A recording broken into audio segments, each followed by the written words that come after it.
Edgar Smith and his wife Betsy have been competing in the Matara Garden Contest for the last 33 years. And except for 1975, they've won a title every year. This year they won the best garden in the zone bounded by Wallsend, Mayfield and Beresfield. Edgar started planting this year's entry in January, and the garden features primula, viola, polyanthus, orchids and jasmine. And it's not too hard to tell that Edgar doesn't regard his garden as hard work. And what's your garden mean to you? Well, it's been my life, you must say. Ever since I was 9 years of age, I've been gardening. When we lived up the Lorna Street there, we had over 300 roses in the garden up our home there. So, all in all there, it's been my life right through. And what about some tips for some up-and-coming gardeners? Well, if they're not interested in gardening, leave it alone. If they're not interested in gardening, just have a lawn and a few shrubs. But if they're interested in gardening, well, they've got to get right down to the basic and start from scratch.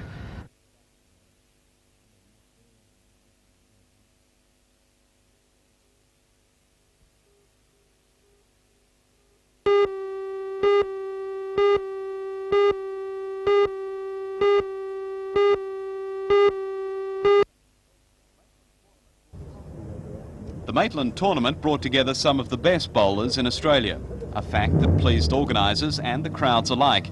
After 3 days of very competitive bowls, this afternoon's final was fought out between Hamilton's Bob Fishlock and Victorian John Snell. Fishlock won through to the final after defeating East Cessnock's Rocket Thompson 31-20, while Snell qualified after beating Maitland City's Terry Harmer in the other semi 31-23. In a final that lasted 3 hours and 45 minutes, Snell took a lead of 9-2 after 7 ends. After 14, the Victorians still led by 7 shots, 14-7. At the 23rd end, Fishlock levelled 18 all, but the experienced Snell took a 3-shot lead after the 32nd to lead 24-21. Fishlock tied 24 all. Snell then fought back to lead 27-24. But it was then that Fishlock took control. The Hamilton champion won the last 5 ends, to wrap up the match 31-27. And take home the major prize money. Oh, might be two, eh?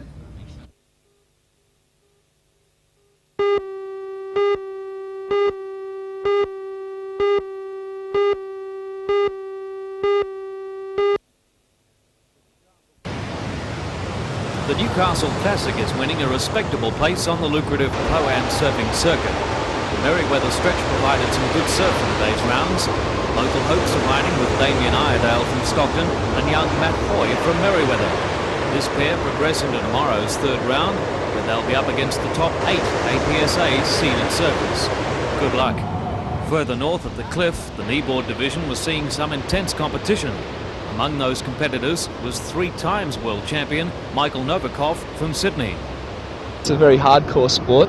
There's a lot of most breaks around the place. You find 1 or 2 kneeboarders around, and we enjoy the sport very much. Michael's toughest competition for the title in Puerto Rico next year will probably come from Simon Farrer, who was one of 4 to make it through to tomorrow's final. Simon is twice world champion himself and is obviously in good form this weekend.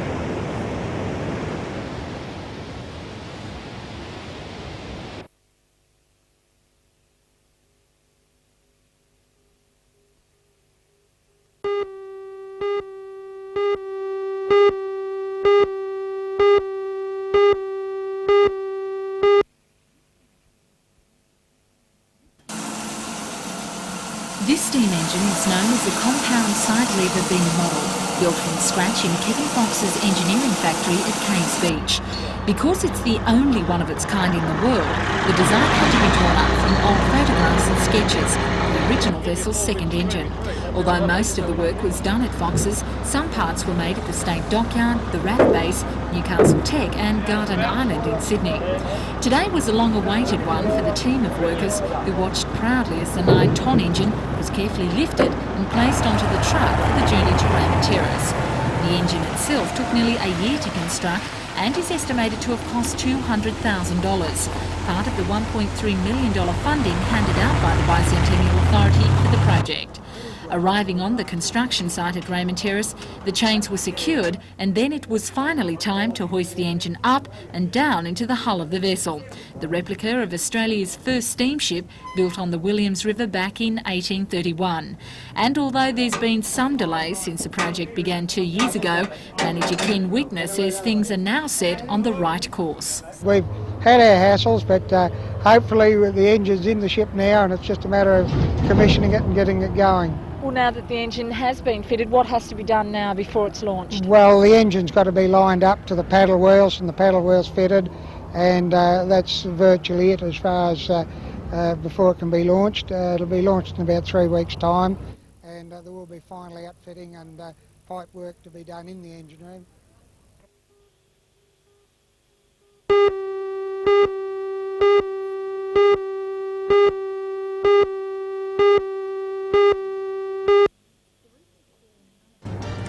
The recent scare in unacceptable pesticide levels found in Australian meat exports has caused similar concern in the domestic market. But the Australian Meat and Livestock Corporation has issued this letter stating that our meat is safe for consumption. For all the news, join us tonight at 6.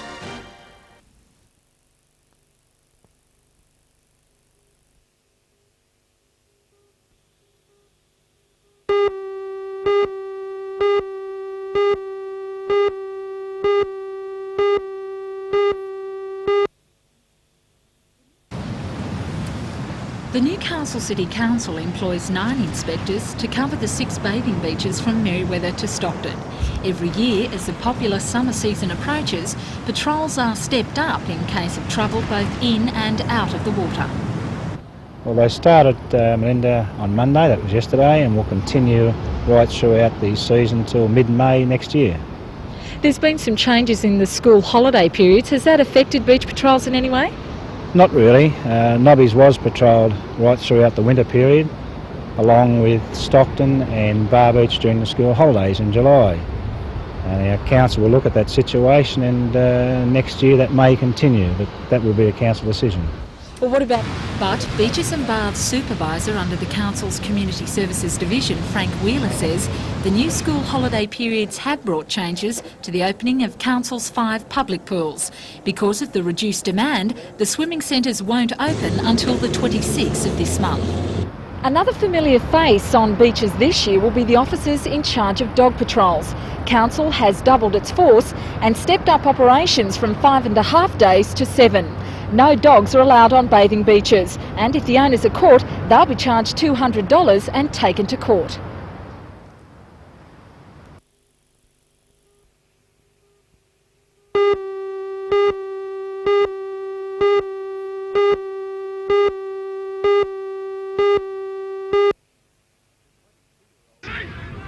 "22-year-old John Evans had been one of 9 players nominated for the Newcastle Best and Fairest Award. It was the first time he'd been sent off in his career. This is the incident in slow motion. Secretary of the Newcastle Rugby Union, Brian Rudder, says the penalty appears to be one of the heaviest yet for an on-field infringement. Here it is again.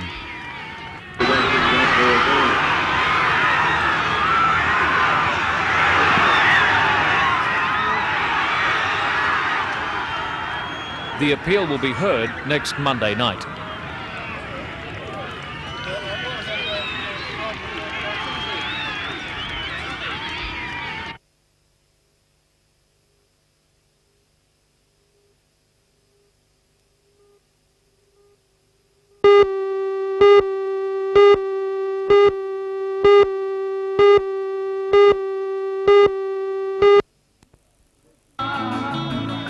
There's concern at campuses throughout Australia there'll be major cutbacks in higher education funding in next Tuesday's federal budget.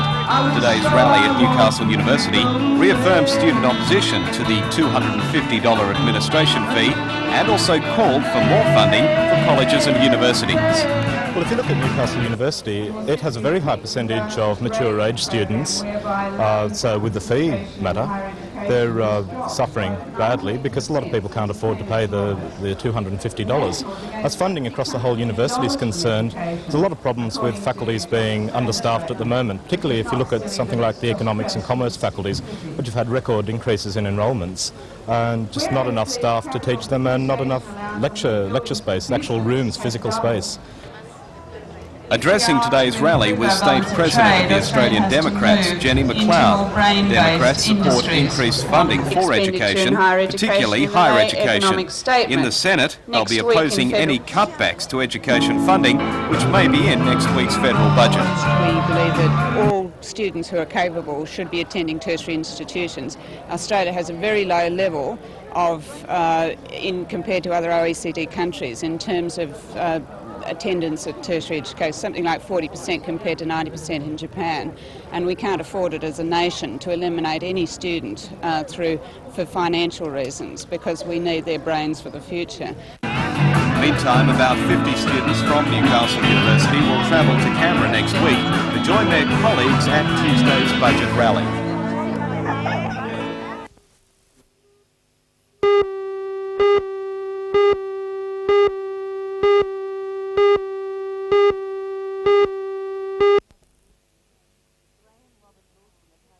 Graham Robert Lawson of No Fixed Address appeared in the Wyong court this morning on 28 charges, including 5 counts of stealing a motor vehicle, 2 counts of malicious wounding, 2 of assault and drug charges.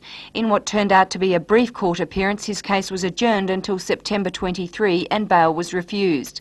The case follows a chain of events on the Central Coast yesterday. A man entered a number of houses and shops and allegedly threatened people with a knife. 2 Central Coast residents received knife wounds. The incidents culminated with a high-speed chase through the Wyong Shire.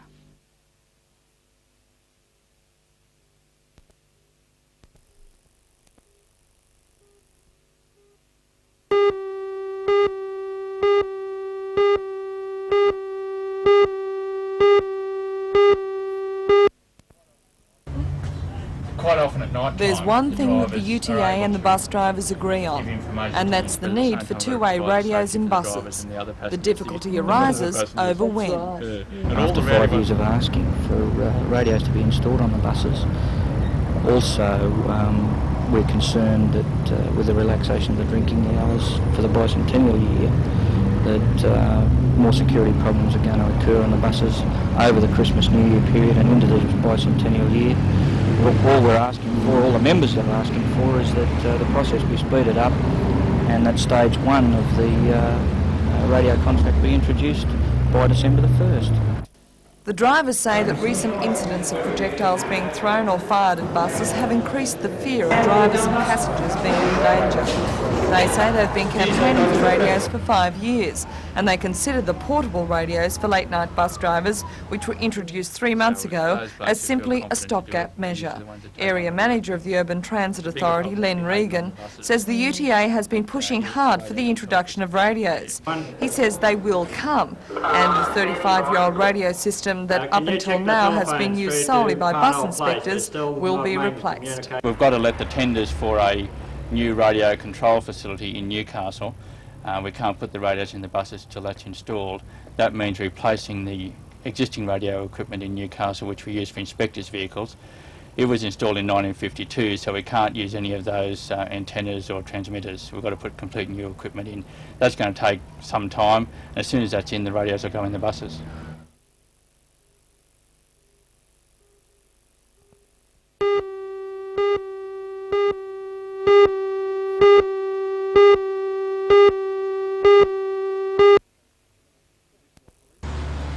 Divisional police stations around the state are being encouraged to set up the committees.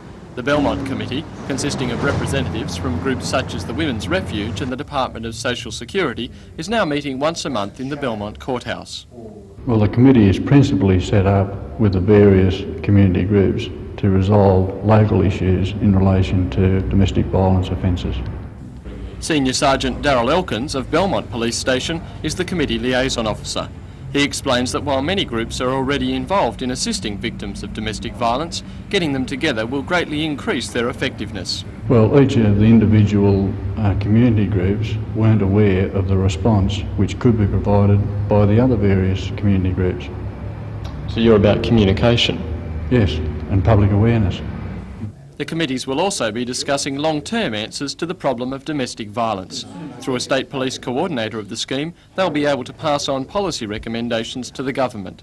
The two other divisional police stations in the area, Newcastle and Wallsend, have also set up their own domestic violence committees.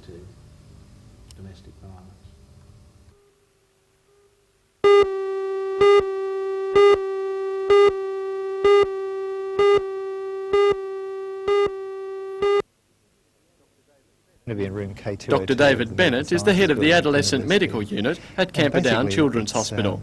He established the department 10 years ago to concentrate on the problems of this particular group.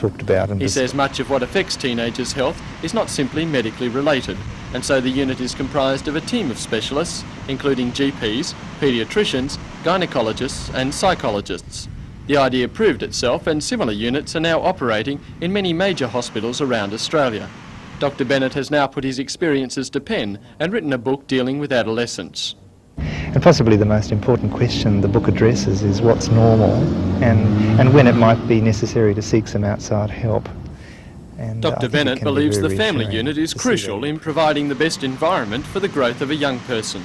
He says the breakdown of this unit through divorce or other trauma is playing a part in the growing number of teenage suicides. A lot of teenagers who present with stress-related problems are struggling with what's going on at home, and there's a lot of bereavement involved in teenage depression, and that can be an underlying factor in suicide. Although there are other factors. I mean, the risk-taking of this age group makes them more vulnerable to very damaging behaviour too. Well, I suppose the big question.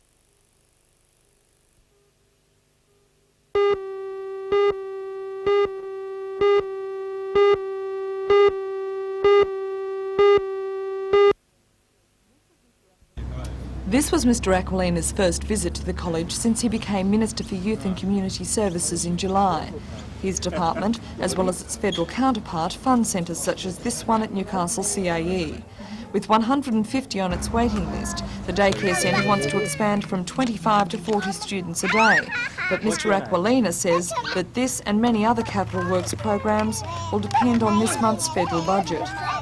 Obviously, in the current economic climate, all capital works in the state affecting all departments have been frozen. It's very difficult to know in anticipation of the budget precisely what is going on. We have been given an indication that some of the works that have already started will be allowed to carry on, but I've also made a very strong submission in my budget submission to have extra funding allocated to continue the capital works for various childcare centres to be established around the state, and I hope that when the budget is brought down on the 22nd of September that I'll find the money there. Right. Mr Aquilina also visited the First Chance Daycare Centre at the Special Education Centre at the college. It and other programs within the complex are also dependent on funding from the Minister's department. Mr Aquilina says the recurrent funding for this and other programs will be decided in the near future.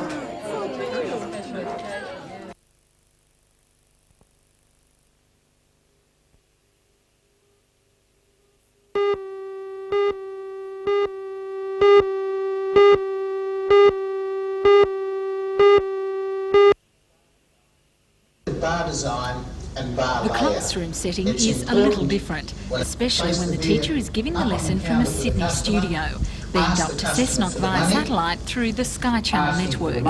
Today's exercise was the first in a series of 10, aimed at improving the service skills and product knowledge for employees in the hospitality industry who've had no formal training in bar work. It's a new concept now adopted by 10 regional paid colleges across the state.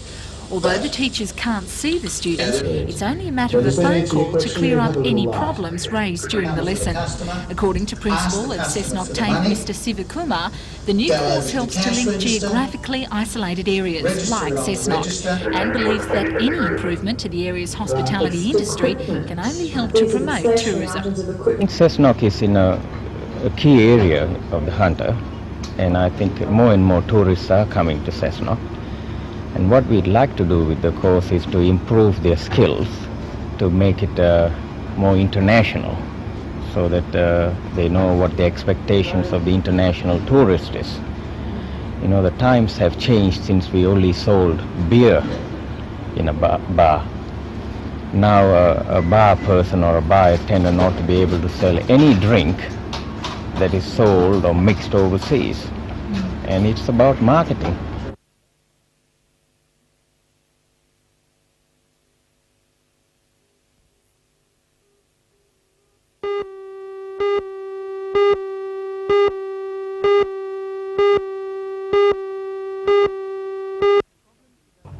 Problems developed at the Gretley Colliery yesterday as Newcastle Wallsend attempted to introduce new work practices.